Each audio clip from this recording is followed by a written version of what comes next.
আম পুদিনার শরবত বানানোর জন্য প্রথমে পুদিনা পাতা নিয়ে নিয়েছি। দেখো গাছের ফ্রেশ পুদিনা পাতা।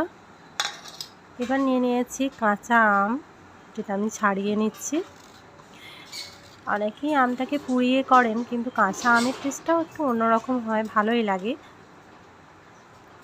আমটাকে ভালোভাবে খোসাটা ছাড়িয়ে নিচ্ছি। তারপরে এটা একটু ছোট ছোট টুকরো করে নিচ্ছি, তাহলে পেস্ট করতে বা ব্লেন্ড করতে সুবিধা হবে।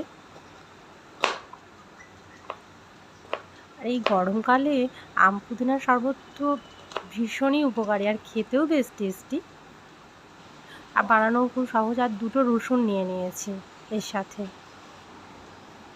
আর এখানে জিরে আর গোটা গোলমরিচ ড্রাই রোস্ট করে নিয়েছি, এটা একটা অন্যরকম ফ্লেভার দেবে। সবগুলো একসাথে পেস্ট করে নিচ্ছি। পুদিনা, আম, রসুন আর জিরে, গোলমরিচ সব একসাথে পেস্ট করে নিচ্ছি। এটা ভালোভাবে পেস্ট করে নিতে হবে। পেস্ট করে নিয়ে পেস্ট আমার রেডি হয়ে গেছে। গ্লাস নিয়ে নিয়েছি, ওর মধ্যে নিয়েছি চিনি, পরিমাণ মতো চিনি নিয়ে নিতে হবে। আর নিতে হবে নুন।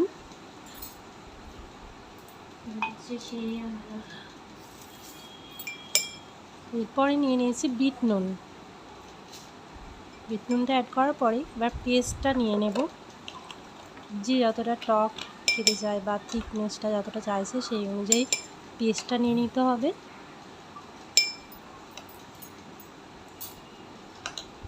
আমি 3-4 চামচ নিয়ে নিয়েছি।